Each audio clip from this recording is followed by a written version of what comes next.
Hello, एक बार फिर से आप सभी का हमारे YouTube चैनल पर हार्दिक स्वागत है। जैसा कि आप सभी लोग जानते होंगे कि साहब हमारी जो है जियोग्राफी क्लासेज हमारा यहाँ पर स्टार्ट की थी, यानी हमने इंडियन जियोग्राफी यानी भारत के भूगोल की।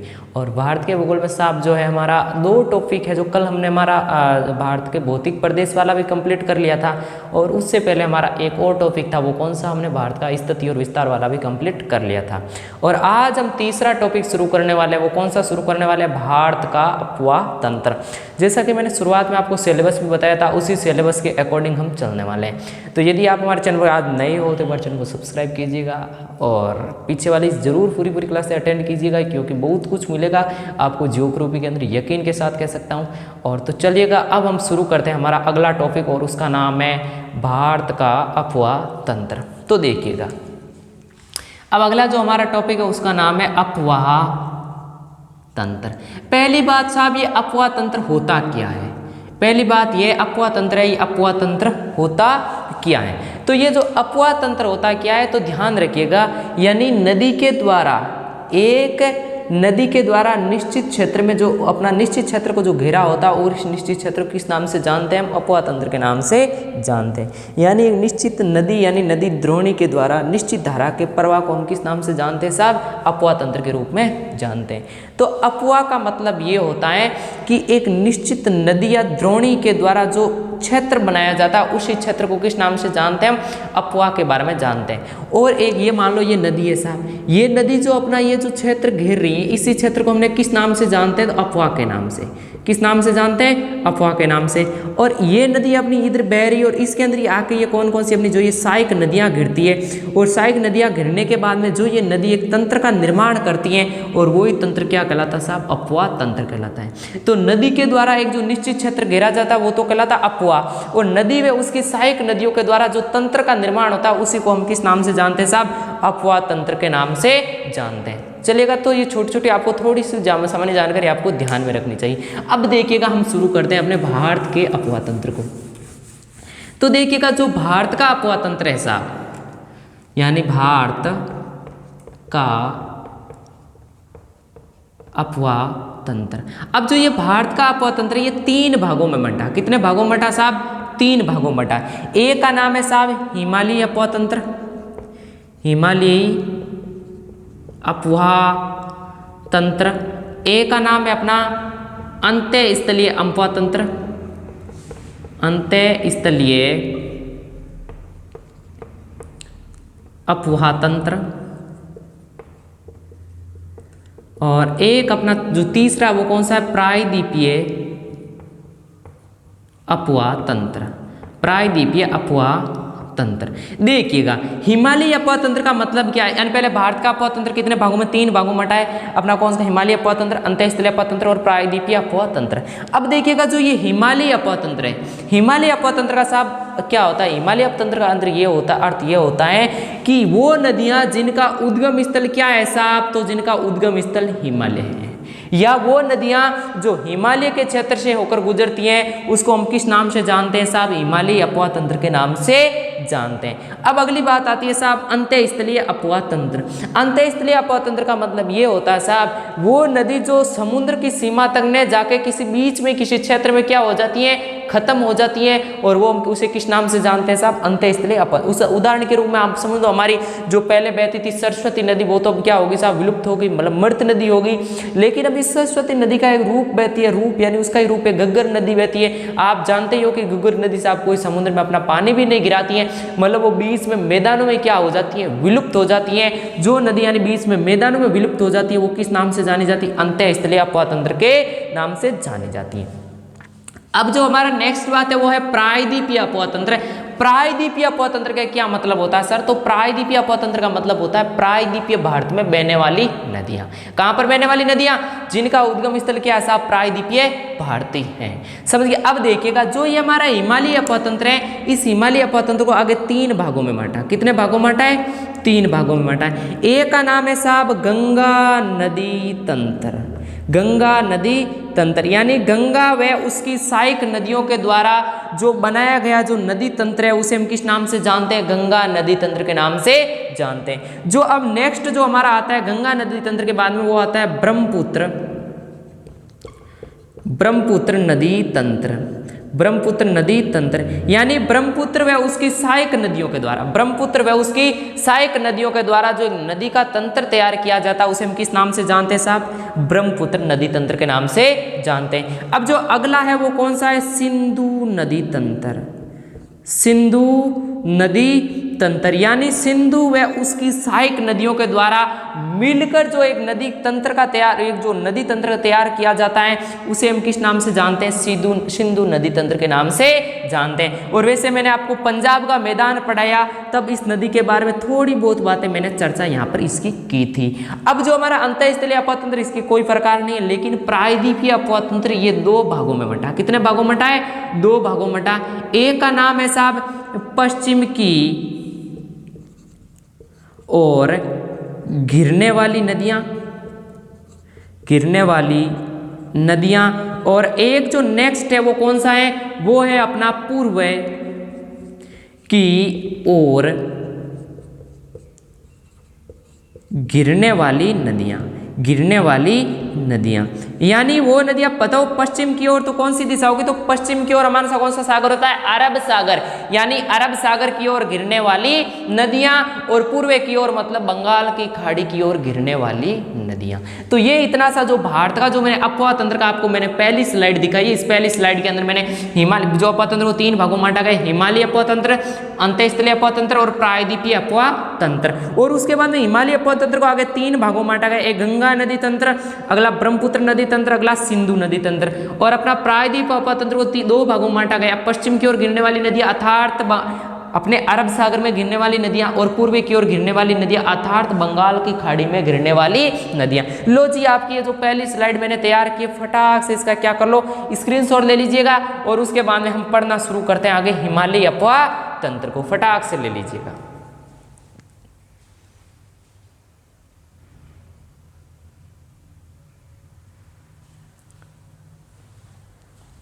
अब देखिएगा अगली बात,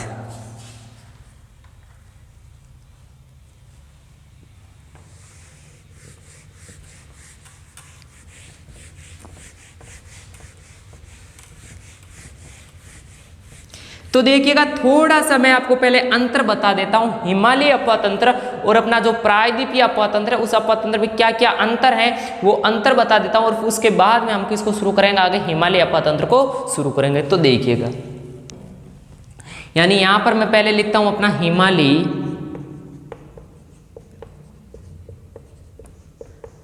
अपवाह तंत्र, और इधर की साइड में मैं लिखता हूं प्रायद्वीपीय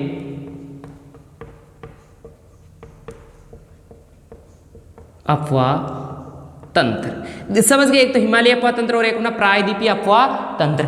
अब जो ये हमारा हिमालय अपवाह तंत्र है, यहाँ पर हिमालय अपवाह तंत्र में जो पहली विशेषता मैं बता रहा हूँ, यहाँ पर जो नदियां बहती हैं वो कैसी नदियां हैं जिनका इनका ध्यान रखना, उद्गम स्थल।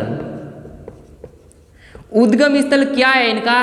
तो एक तो ग्लेशियर है, glacier plus monsoon, glacier plus monsoon, यानी एक तो इनका उद्गम स्थल साहब क्या है? ग्लेशियर है। जैसे कि ग्लेशियर बोलो या हिमनद बोलो एक ही तो चीज़ है। जैसे कि मैंने बोला गंगा नदी का उद्गम स्थल यानी जो भागीरथी नदी का उद्गम स्थल हम किसको मानते हैं? गंगोत्री हिमनद को। उसी तरह यमुना नदी का यमुनोत्री हिमनद को। उसी तरह अपना अलकनंदा का किसको मानते हैं? बद्रीनाथ को। तो इस तरीके से वो तो क्या है? ग्लेशियर। और उसके साथ साथ में इनका क्या रहता है साहब? मानसून का भी प्रभाव रहता है। जब मानसून का महीना चलता है तो मानसून के महीनों में ये नदियाँ बहुत ही तेज उफान पर होती हैं, समझ गए ना? तो इनका उद्गम स्थल है साहब ग्लेशियर प्लस मानसून। लेकिन जो प्रायद्वीपीय भारत का अपवाह तंत्र है, इन नदियों का उद्गम स्थल आपसे पूछ लेना कि इनका उद्गम स्थल क्या है साहब? तो सिर्फ और सिर्फ क्या है? मानसून। यानी ये सिर्फ और सिर्फ कैसी नदियां हैं साहब? मानसूनी नदियां हैं। जब तक वर्षा होती है तब तक नदियां बहती हैं, और उसके बाद में नदियां हैं जो क्या हो जाती है साहब? बहनी बंद हो जाती। जब तक वर्षा होती है तब तक नदियां बहती हैं, और जैसे वर्षा खत्म हुई, वर्षा वाला मौसम खत्म हुआ, तो नदियां भी क्या हो जाती हैं? रुक जाती हैं।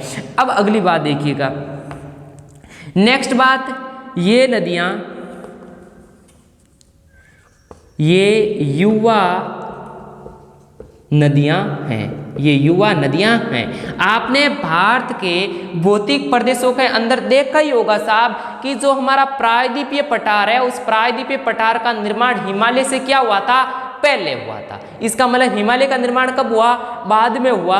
तो बाद में निर्माण हुआ, इसका मतलब हिमालय से जो नदियां निकलती है वो अभी तक क्या है साहब? युवा है। क्या है? युवा। लेकिन ये जो प्रायद्वीपीय पठार है इसका निर्माण भी कब हो चुका था साहब? पहले हो चुका था। इसका मतलब प्राचीन समय में हो चुका था। इसका मतलब यहाँ पर जो नदियां बहती हैं, यहाँ की नदियां कैसी होगी साहब बताओ? वृद्ध नदियां होगी। कैसी नदियां होगी? वृद्ध बोलो या बूढ़ी, बूढ़ी नदियां, वृद्ध नदियां होगी। समझ गए बात? क्योंकि जो प्रायद्वीपीय जो हमारा पठार है उसका निर्माण पहले हो चुका था। किसकी तुलना में? हिमालय की तुलना में। हिमालय का निर्माण कब हुआ था? बाद में। इसलिए जो हिमालय से जो बहने वाली नदियां वो तो कैसी है? अपनी युवा। और प्रायद्वीपीय अपतंत्र की नदियां कैसी है साहब? वृद्ध। अब देखिएगा अगली बात, यह नदियां वर्ष भर बहती हैं। वर्ष भर बहती हैं, यानी ये जो नदियां हैं ये पूरे साल बहती। क्या ऐसा कभी देखा कि आपने कि साहब सिंधु नदी 6 महीना बही और 6 महीने के बाद रुक गई? कभी होता? गंगा नदी 6 महीने बहती है, 6 महीने के बाद रुक जाती? कभी नहीं होता ना साहब। ये जो हमारी नदियां हैं ये पूरे साल बहती। ये जो हमारी नदियां होती हैं कौन सी? हिमालय अपतंत्र की जो नदियां होती है वो पूरे साल बहती हैं। लेकिन ये जो नदियां होती यहाँ की, यह नदियां वर्षा के दिनों में बहती हैं। वर्षा के दिनों में बहती हैं, वे बाद में रुक जाती हैं। वे बाद में रुक जाती हैं। तो ध्यान रखिएगा, ये जो हमारे प्रायद्वीपीय अपतंत्र की जो नदियां हैं, जब तक वर्षा होती है तब तक तो ये नदियां बहती हैं। और वर्षा जैसे ही खत्म हुई तो वर्षा खत्म होते ही ये नदियां क्या हो जाती है साहब? रुक जाती है। क्या हो जाती है? रुक जाती है। अब देखिएगा अगली बात। अब अगली बात क्या है साहब? 4 नंबर, यह नदियां डेल्टा बनाती है। क्या बनाती है? डेल्टा बनाती हैं। किसका निर्माण करती हैं? तो ये जब समुद्रों में जब नदियां जाके गिरती हैं, कौन सी? हिमालय अपतंत्र की नदियां, तो ये किसका निर्माण करती है साहब? डेल्टा का निर्माण करती है। किसका निर्माण करती है? डेल्टा का निर्माण। और ये जो नदियां होती है 4 नंबर, यह नदियां डेल्टा प्लस एस्चुरी का निर्माण करती है। एस्चुरी का निर्माण करती हैं। सर ये एस्चुरी होती क्या साहब? तो ये डेल्टा और एस्चुरी कैसे बना दी? मतलब इस जो प्रायद्वीपीय अपतंत्र का मैंने नदी तंत्र आपको 2 भागों में बंटाया था। एक तो पश्चिम की ओर गिरने वाली नदियां और एक पूर्व की ओर गिरने वाली नदियां। जो पश्चिम की ओर जो नदियां गिरती है ना वो छोटे डेल्टा का निर्माण करती है। कैसे डेल्टा का निर्माण करती है? छोटे डेल्टा का निर्माण करती है। और उन्हीं छोटे डेल्टाओं को हम क्या कहते हैं साहब? एस्चुरी कहते हैं। क्या कहते हैं? एस्चुरी। लेकिन प्रायद्वीपीय अपतंत्र की जो नदियां बंगाल की खाड़ी में गिरती है अर्थात पूर्व की ओर गिरती है, वो वहां पर किसका निर्माण करती है? डेल्टा का। किसका निर्माण करती है? डेल्टा का। तो ध्यान रखिएगा यह नदियां किसका? डेल्टा प्लस एस्चुरी का निर्माण करती हैं। ये लो साहब मामूली से आपको मैंने अंतर बताए हिमालय और प्रायद्वीपीय अपतंत्र। पहले उद्गम स्थल ग्लेशियर प्लस मानसून, ये युवा नदियां हैं। यह नदियां वर्ष पर बहती है और यह नदियां डेल्टा बनाती है। उसके बाद में प्रायद्वीपीय तंत्र उद्गम स्थल मानसून, यह नदियां वृद्ध नदियां होती हैं। यह नदियां वर्षा के दिनों में बहती हैं, वे बाद में रुक जाती हैं। यह नदियां डेल्टा प्लस एस्चुरी का निर्माण करती हैं। फटाक से क्या कर लो? स्क्रीनशॉट ले लीजिएगा और उसके बाद में हम आगे की बातें करते हैं।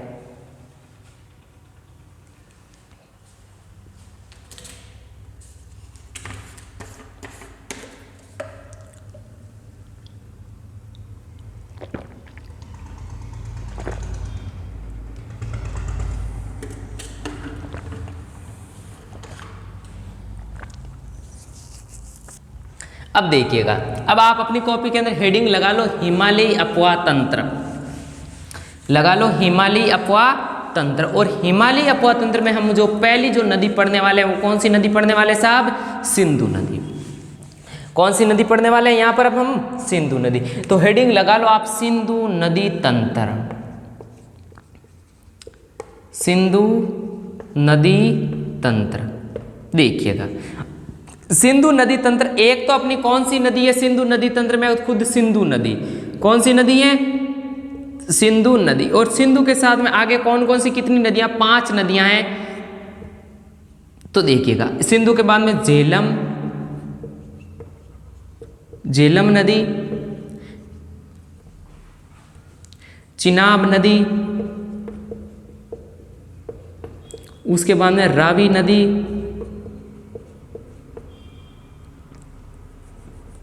यानी रावी नदी, उसके बाद में अपनी व्यास नदी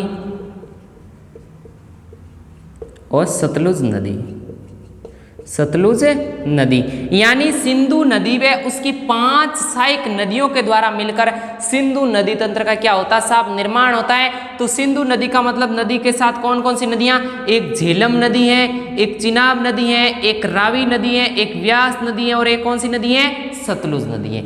अब देखिएगा सिंधु का एक और नाम मिलता है, इसे इंडस नदी कहते हैं। कौन सी नदी कहते हैं, इंडस नदी। और ये इंडस नदी कब कहते थे साहब, वैदिक सभ्यता में। कौन सभ्यता में कहते थे, इसका नाम क्या था, वैदिक सभ्यता में इस नदी का नाम क्या था, इंडस नदी। इसका मतलब इन झेलम, चिनाब, रावी, व्यास और सतलुज का भी कुछ वैदिक सभ्यता में नाम हुआ होगा। तो ध्यान रखिएगा इस झेलम नदी का नाम क्या है, वितस्ता नदी था। क्या नाम है, वितस्ता नदी। यानी वैदिक सभ्यता में झेलम का नाम क्या था, वितस्ता नदी। और उसके बाद में चिनाब का क्या नाम है, अस्किनी नदी, अस्किनी नदी। और उसके बाद में रावी का क्या नाम है साहब, तो रावी का नाम है हमारा पुरुषैणी नदी, पुरुषैणी नदी। और उसके बाद में व्यास का क्या नाम है साहब, विपाशा नदी, विपाशा नदी। और सतलुज का क्या नाम है साहब, तो इसका नाम है सतुद्री नदी। क्या नाम है, सतुद्री नदी। तो आपको पूछ लेना कि वैदिक सभ्यता में सिंधु नदी का क्या नाम था, तो इंडस नदी, झेलम का वितस्ता, चिनाब का अस्किनी, रावी का पुरुषैणी, व्यास का विपाशा, सतलुज का सतुद्री, सतलुज का सतुद्री। तो अब ध्यान रखिएगा इस इतने का प्योर यही रहेगा साहब। उत्तर से दक्षिण का जो अपना क्रम भी रहता है कि सिंधु नदी तंत्र का उत्तर से दक्षिण से क्रम जमाइए। यदि आपको ये उत्तर, तो सबसे उत्तर में कौन सी नदी है, सिंधु नदी। सिंधु के बाद में झेलम, झेलम के बाद में चिनाब, चिनाब के बाद में रावी, रावी के बाद में व्यास और व्यास के बाद में कौन सी है, सतलुज। तो एक बार फटाक से आप इतने का स्क्रीनशॉट लो और उसके बाद में मैं थोड़ा डायग्राम के थ्रू आपको इसको अभी मैं डिफाइन करने वाला हूं। फटाक से ले लीजिएगा इसका स्क्रीनशॉट। अब देखिएगा आगे। अब मैं आपको सिंधु नदी तंत्र को थोड़ा सा, इसको मैं नदी तंत्र को डायग्राम के द्वारा समझा दूं ताकि आपको अच्छे से समझ में आए। देखिएगा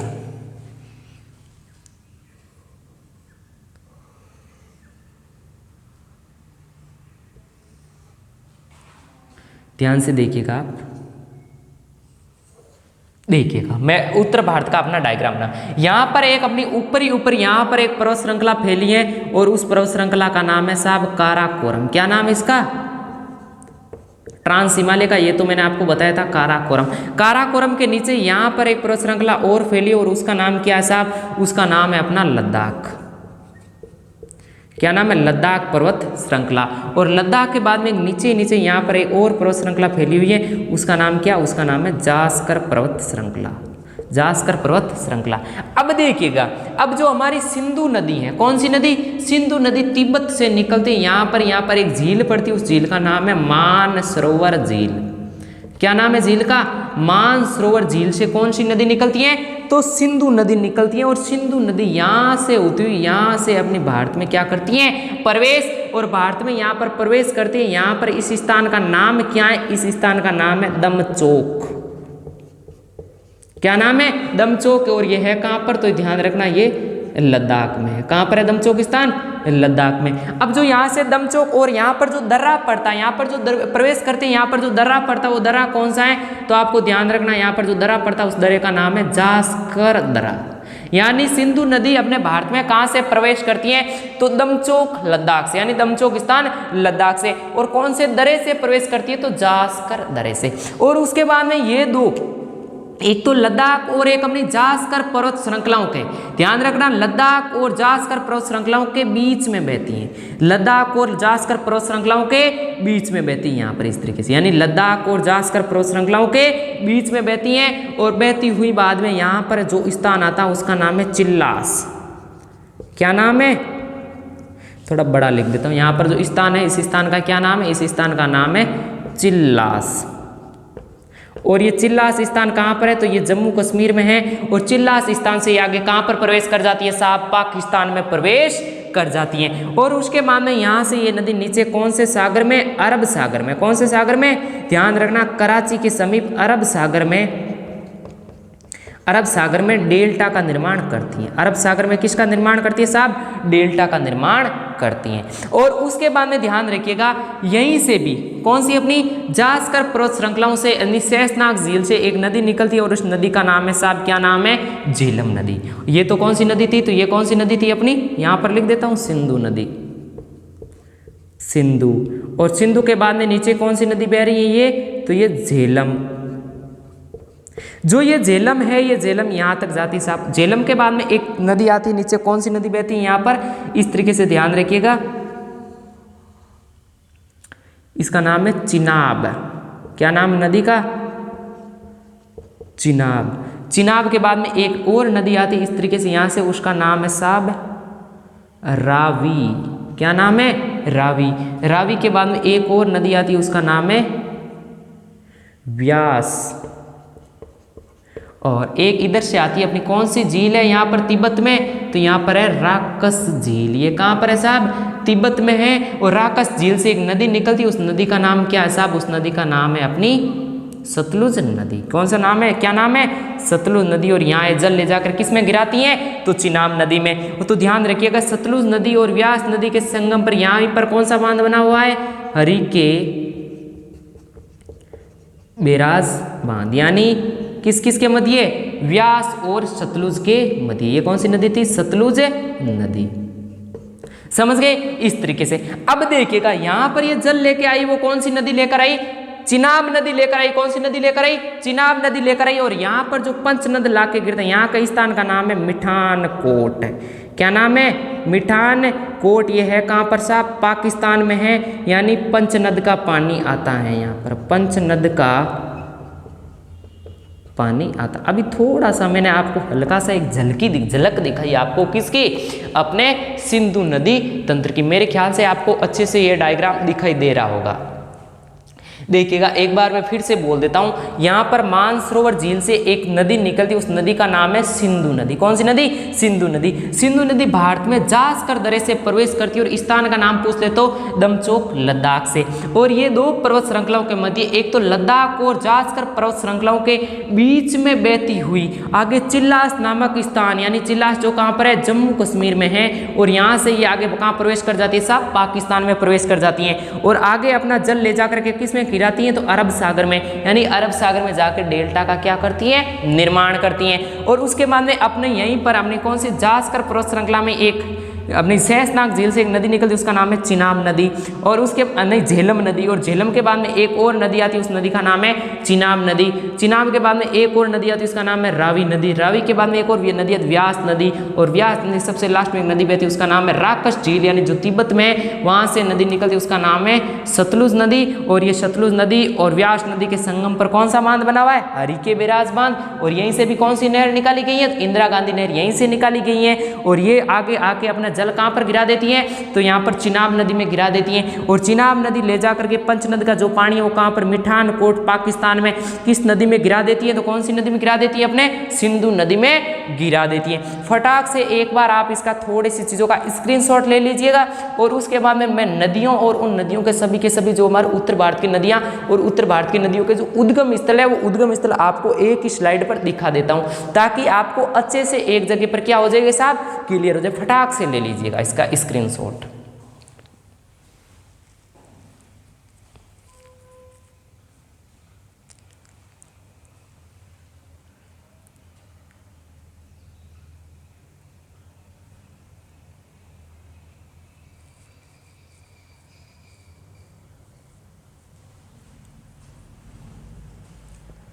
ले लिया होगा मेरे ख्याल से आप लोगों ने इसका स्क्रीनशॉट।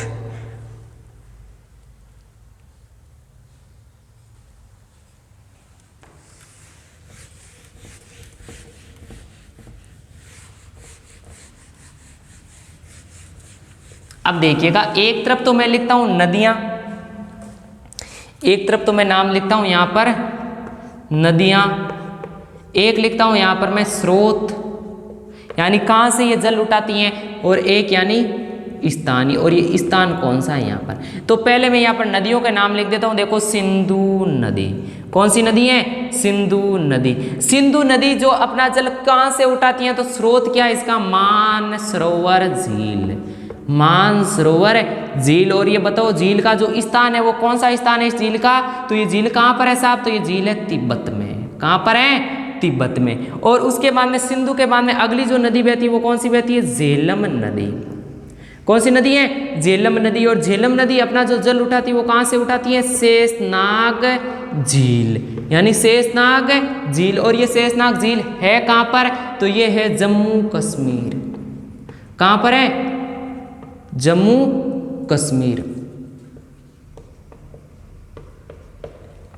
उसके बाद में झेलम के बाद में अगली नदी है वो कौन सी नदी है, चिनाब नदी। और ये चिनाब नदी जो अपना है जो जल कहाँ से उठाती है, ये उठाती है बारालाचला। ध्यान रखना, बारालाचला दर्रा। और ये बारालाचला दर्रा कहाँ पर है साहब, तो ध्यान रखिएगा हिमाचल प्रदेश। कहाँ पर है, हिमाचल प्रदेश। और उसके बाद में अगली नदी चिनाब के बाद में वो कौन सी नदी है, तो वो है रावी नदी। कौन सी नदी है, रावी नदी। और ये रावी नदी जो अपना जल उठाती है वो कहाँ से उठाती है, रोहतांग दर्रा। किस दर्रे से उठाती है, रोहतांग दर्रा से। और ये रोहतांग दर्रा कहाँ पर है साहब, तो ये भी कहाँ पर है, हिमाचल प्रदेश। और उसके बाद में अगली जो नदी है उसका नाम है व्यास नदी। और ये व्यास नदी अपना जल कहाँ से उठाती है, तो ये उठाती है अपना व्यास कुंड से। कौन से कुंड से, व्यास कुंड से, व्यास कुंड। और ये भी कहाँ पर है, तो ये भी अपना HP लिख दूँ खाली, हिमाचल प्रदेश। ठीक है। और उसके बाद में जो अगली जो नदी है उसका नाम है सतलुज नदी। सतलुज नदी। और ये जो सतलुज नदी है, ये सतलुज नदी जो है अपना जल कहाँ से उठाती है साहब, तो ये उठाती है अपना राक्षस झील। कौन सी झील, राक्षस झील। और ये राक्षस झील कहाँ पर है साहब, तिब्बत। कहाँ पर है, तिब्बत। तो उन नदियों और उन नदियों के मैंने जो स्रोत यानी कहाँ से जल उठाती हैं और उनके जो संपूर्ण मैंने स्थान आपको एक ही स्लाइड पर बता दिए। पहले तो कौन सी नदी है, सिंधु नदी। कहाँ से जल लेती है, तो मानसरोवर झील। और ये कहाँ पर है साहब, तिब्बत में। उसके बाद में अगली नदी उसका नाम है झेलम नदी। और ये झेलम नदी अपना जल कहाँ से लेती है, शेषनाग झील से। और ये कहाँ पर है साहब, जम्मू कश्मीर। अगली नदी कौन सी है, चिनाब नदी। ये अपना जल कहाँ से उठाती है, बारालाचला दर्रे से। और ये कहाँ पर है, हिमाचल प्रदेश। अगली नदी कौन सी है, रावी नदी। ये अपना जल कहाँ से उठाती है, रोहतांग दर्रा। और ये कहाँ पर है, हिमाचल प्रदेश। अगली नदी किसका नाम, व्यास नदी। और ये अपना जल कहाँ से उठाती है, व्यास कुंड से। ये भी कहाँ पर, हिमाचल प्रदेश। अगली नदी उसका नाम है सतलुज नदी। जल कहाँ से उठाती है, राक्षस झील से। और ये स्थान कहाँ पर है, तिब्बत में। फटाक से क्या ले ले दोस्त, स्क्रीनशॉट ले लीजिएगा। और अब हम पढ़ते हैं अपनी कौन सी नदी को, सिंधु नदी को। अब पूरी की पूरी बातें करेंगे हम कौन सी नदी की, सिंधु नदी की। फटाक से इन चीजों को क्या कर लो साहब, नोट कर लीजिएगा।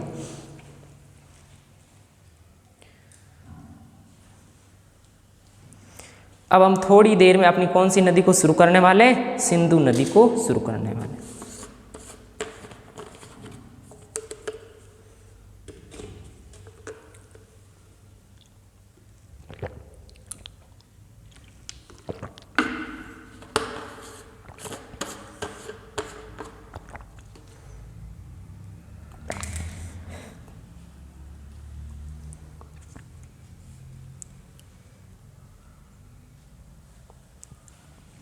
कर दो साफ साफ, लो।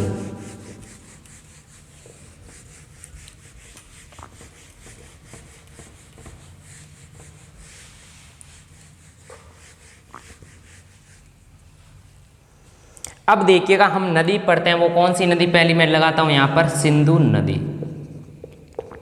पहले सिंधु नदी की मैं सामान्य बातें लिख रहा हूं, यानी ध्यान रखिएगा यह विश्व की बड़ी नदियों में से एक है। यह विश्व की बड़ी नदियों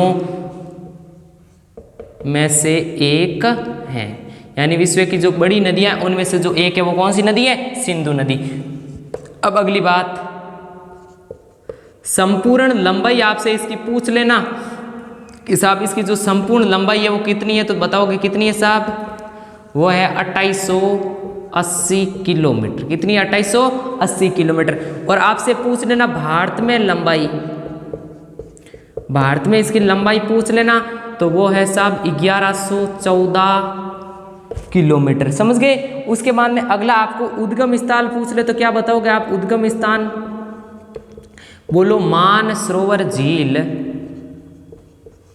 मानसरोवर झील। और ये कहाँ पर है साहब? तिब्बत। कहाँ पर है? तिब्बत। यानी कैलाश पर्वत के ये उत्तर में है, कैलाश पर्वत के ये उत्तर में है। बोकरचू हिमनद के पास में एक झील है और उस झील का नाम क्या है साहब? अपनी मानसरोवर झील। और यह कहाँ पर है? तिब्बत में। अब देखिएगा उद्गम स्थान के बाद में अगली बात, इसका तिब्बत में और नाम है। इसे तिब्बत में सिंधी खंबन या शेरमुख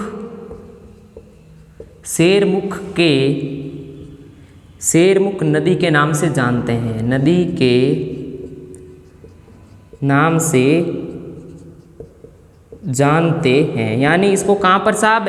तिब्बत में। आपको पूछ लेना तिब्बत में इसका नाम क्या, तो इसका सिंधी खंबन और इसको शेरमुख नदी के नाम से जानते हैं। तो एक बार आप इसका क्या कर लो, इतनी सी बातों का स्क्रीनशॉट ले लीजिएगा। अब मैं आपको डायग्राम बना के फिर अच्छे से आपको सिंधु नदी बताऊंगा, क्योंकि अब आपको डायग्राम सामने बातें थी। संपूर्ण लंबाई 2880, भारत में लंबाई 1114, उद्गम स्थान मानसरोवर झील तिब्बत। इसे तिब्बत में सिंधी खंबन या शेरमुख नदी कहते हैं, नाम से जाना जाता है। और भारत में प्रवेश बताओ कहाँ से प्रवेश करती है? भारत में प्रवेश दमचोक लद्दाख। कहाँ से? दमचोक लद्दाख। और दर्रा पूछ ले तो किस दर्रे से? तो आप बताओगे जास्कर दर्रा। और पाकिस्तान में प्रवेश पूछ ले तो पाकिस्तान में प्रवेश तो आप क्या बताओगे साहब? चिल्लास्तान से। समझ गए? इतनी बातों का आप एक बार स्क्रीनशॉट ले लीजिएगा। अब मैं आपको अच्छे से सिंधु नदी और उसकी सहायक नदियां वगैरह पूरी बताऊंगा।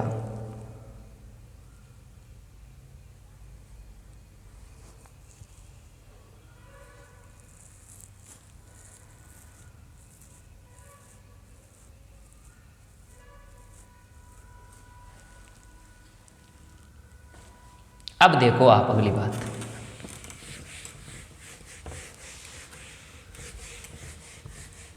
अब मैं आपको अच्छे से डायग्राम के थ्रू बताऊंगा और ध्यान से देखिएगा। इसकी सहायक नदियां वगैरह मैं यहीं पर एक डायग्राम पर बताने वाला हूं, तो देखिए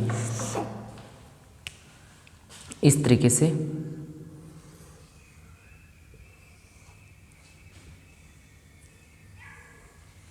अब बताओ ये भारत में यहां पर एक पर्वत श्रृंखला, इसका नाम क्या है साहब? तो आप बताओगे लद्दाख पर्वत श्रृंखला। कौन सी पर्वत श्रृंखला? लद्दाख और जास्कर। लद्दाख और कौन सी है? जास्कर। ध्यान रखिएगा ये जो नदी बहती है वो कौन कौन सी पर्वत श्रृंखलाओं के मध्य बहती है? तो एक लद्दाख पर्वत श्रृंखला और एक जास्कर पर्वत श्रृंखलाओं के बीच में बहती है। निकलती कहाँ से है? तो यहीं से मानसरोवर झील। ये तो झील आपको याद हो ही गई होगी, मानसरोवर झील से निकलती हैं। और ये भारत में कहाँ से प्रवेश करती हैं? तो ये मैंने बता दिया कौन सा स्थान है यहाँ पर? दमचोक। कौन सा स्थान है? दमचोक। और ये आगे पाकिस्तान में कहाँ पर जाती है? तो यहाँ पर कहाँ से प्रवेश करती हैं? तो कहाँ से? अपना चिल्लास।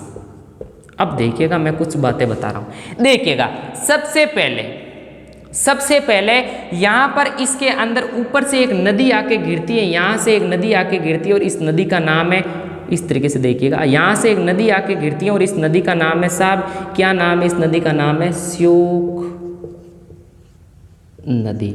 क्या नाम है नदी का? सबसे पहले ऊपर से एक नदी आके गिरती है, उस नदी का नाम क्या है? श्योक नदी। और श्योक नदी के बाद में ऊपर से एक और नदी आके गिरती है, इस नदी का नाम है इधर से, उसका नाम है साहब नुब्रा नदी। कौन सी नदी है? नुब्रा नदी। और उसके बाद में नीचे से एक नदी आके, इधर से एक नदी आके गिरती है और इसका नाम क्या है साहब? तो इसका नाम है सुरू नदी। क्या नाम है नदी का? सुरू नदी। और उसके बाद में आगे यहाँ से एक और इसके अंदर आके एक नदी गिरती है और उसका नाम क्या है साहब? दास नदी। क्या नाम है नदी का? दास नदी। कहने का मतलब यहाँ पर नदी जब प्रवेश करती है तो भारत में प्रवेश करते ही इसकी में जो पहली सहायक नदी मिलती है वो कौन सी नदी मिलती है? श्योक नदी। श्योक नदी के बाद में यहाँ से आगे जो नदी मिलती है वो कौन सी मिलती है? ऊपर से नुब्रा नदी। नीचे से एक नदी मिलती है उसका नाम क्या है? सुरू नदी। और उसके बाद एक और नीचे से मिलती है उसका नाम क्या है? दास नदी। कौन सी नदी है? दास नदी। अब देखिएगा आपको पता ही है यहाँ पर ऊपर की साइड, यहाँ पर आपको पता है केटू पर्वत श्रृंखला है। क्या है? केटू पर्वत श्रृंखला। और इसी केटू पर्वत श्रृंखला से एक नदी आती है और इस नदी का नाम है साहब, क्या नाम है? तो इसका ध्यान रखना, सियार नदी। सियार नदी। यानी इस केटू पर्वत श्रृंखला से एक नदी आती है, उसका नाम क्या है साहब? सियार नदी। और उसके बाद में यहाँ से एक और नदी आके गिरती, इस नदी का नाम है गिलगिट नदी। कौन सी नदी है? गिलगिट नदी। और उसके बाद में पाकिस्तान में यहाँ पर एक इसके अंदर और एक नदी आके गिरती है और इस नदी का नाम है काबुल नदी। और यहाँ पर मिठानकोट में तो आप जानते ही हो, इधर से आके कौन सी नदी अपना जल गिराती है? तो ये मिठानकोट में पंचनद का जल आता है। मिठानकोट में पंचनद का जल आता। और ये जो पंचनद का जल लेके आने वाली नदी का क्या नाम है साहब? चिनाब नदी। कौन सी नदी है? चिनाब नदी। तो ये मैंने आपको थोड़ी सी इसकी सहायक नदियों के बारे में मैंने डायग्राम से बताया। इसलिए बताया साहब डायग्राम से, क्योंकि ताकि आपको अच्छे से क्या रहे, ये चीजें याद रहे। देखिएगा, ऊपर से एक नदी आके गिरती है, उस नदी का क्या नाम है? इधर से श्योक नदी। श्योक के बाद में कौन सी नदी गिरती है?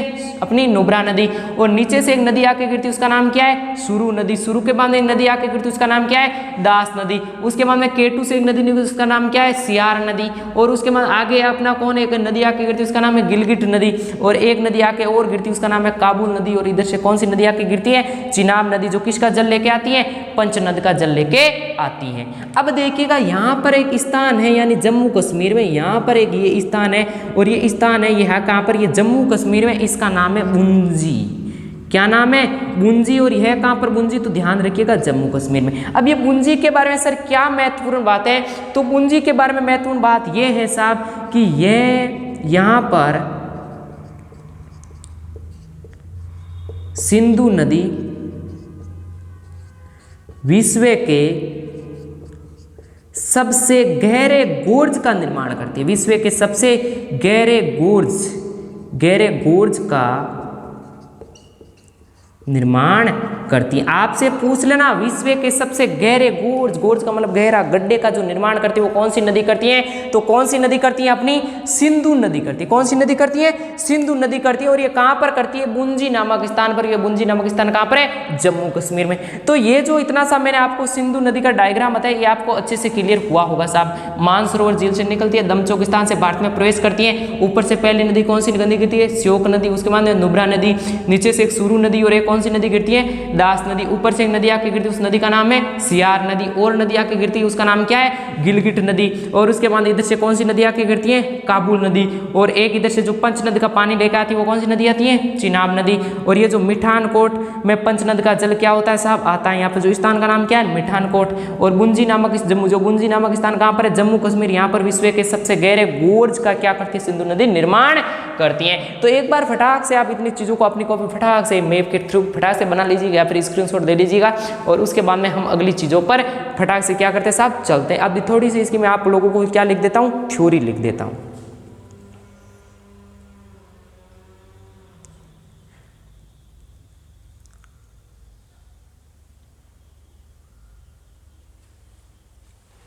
अब मैं आप लोगों को थोड़ी सी इसकी क्या लिख देता हूँ साहब? थ्योरी लिख देता हूँ, ताकि आपको थ्योरी के थ्रू ये चीज़ें अच्छे से क्या रहे साहब? याद रहे। तो देखिएगा,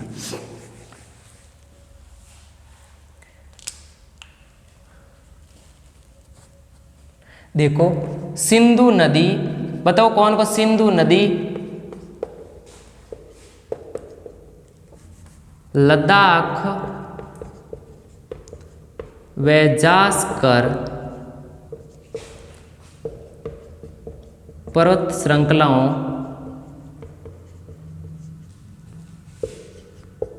के मध्य बहती है। अगली बात साहब वो क्या है? वो है अपनी नेक्स्ट बात, लद्दाख की राजधानी क्या साहब? लेह इसी नदी के किनारे है। इसी नदी के किनारे है। आपको ध्यान रखना कि जो लद्दाख की राजधानी लेह है, अब तक मैंने चर्चा नहीं की इस पॉइंट की, तो ये लेह है वो किस नदी के किनारे? सिंधु नदी के किनारे। अगली बात देखिएगा साहब, यह नदी कराची के समीप डेल्टा का निर्माण करती हैं। डेल्टा का निर्माण करती हैं और आगे अपना जल है वो किस सागर में गिरा देती हैं? अरब सागर में। अब देखिएगा जो इसकी सहायक नदियां हैं, एक तो आती है अपनी कौन से ओर से जाने वाली, बाईं ओर से गिरने वाली, और एक कौन सी अपनी दाईं ओर से, एक किस ओर से? दाईं ओर से। अब देखो बाईं ओर से मतलब, बाईं ओर का मतलब मेरा हाथ बायां कौन सा? ये वाला मेरा हाथ बायां है, इसका मतलब ये हाथ मेरा ऊपर की तरफ होगा साहब। मैं इधर से इधर की जाऊं तो मेरा हाथ ऊपर की तरफ होगा। तो बताओ अब ऊपर की ओर से कौन कौन सी नदियां आ रही थी? तो ऊपर की ओर से देखो पहले से कौन सी नदी आ रही थी, उसका नाम था श्योक नदी। उसके बाद में नुब्रा नदी, एक नदी उसका नाम है सियार नदी। सियार के बाद में अपनी कौन सी आई? तो गिलगिट नदी। और एक नदी थी वो कौन सी थी? काबुल नदी। ये मैंने आपको डायग्राम में बता दी थी, हाँ यहीं पर लिखवा दी। अब देखिए बाईं ओर से जो नदियां आती हैं, मतलब नीचे से जाने वाली नदियां कौन कौन सी हैं? तो एक तो अपनी कौन सी नदी है? सुरु नदी। कौन सी नदी है? सुरु नदी। एक कौन सी है? दास नदी। और दास नदी के बाद में जो अगली है वो कौन सी है अपनी? तो वो है चिनाब नदी। कौन सी नदी है? चिनाब नदी। ध्यान रखना बाईं ओर से सिंधु में गिरने वाली सबसे बड़ी जो सहायक नदी है वो कौन सी नदी है? चिनाब नदी। यानी बाईं ओर से सिंधु में गिरने वाली सबसे बड़ी सहायक नदी आपसे पूछ ले तो कौन सी नदी है? चिनाब नदी। तो लो जी ये आपका कौन सा नदी तंत्र कंप्लीट हो गया है? तो सिंधु नदी क्या हो चुका है? कंप्लीट हो चुका है।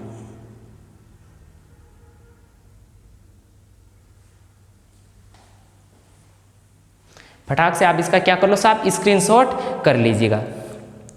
चलिएगा साहब, आज हमने आपको सिंधु नदी के बारे में मैंने आपको विशेषताएं बताई थी। किस नदी के बारे में बताई थी? सिंधु नदी के बारे में। कल मैं आगे आपको चलूंगा चिनाब नदी के बारे में बताने के लिए। किसके बारे में बताऊंगा? चिनाब के बारे में बताऊंगा। उसके बाद में अपनी झेलम चिनाब इसका बारे में कंटिन्यू हम करने में चलेंगे। तो चलेगा, यदि आप हमारे चैनल पर नए हो तो एक बार चैनल को सब्सक्राइब कीजिएगा, अच्छा सा लाइक और अच्छा सा कमेंट दीजिएगा। हर बच्चे के पास पहुंचेगा जिसको इस क्लास की बेहद ज़रूरत है। समझ गए ना?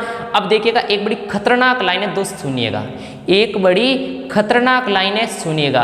तुमको लगता है कि तुम मुझे हरा चुके हो, तुमको लगता है कि तुम मुझे हरा चुके हो, यह वहम है तुमको, यह वहम है तुमको। यदि ऐसा लगता है तो युद्ध या जंग दोबारा हो जाए। तो जय हिंद, जय भारत। मिलते हैं हम अपनी नेक्स्ट क्लास में।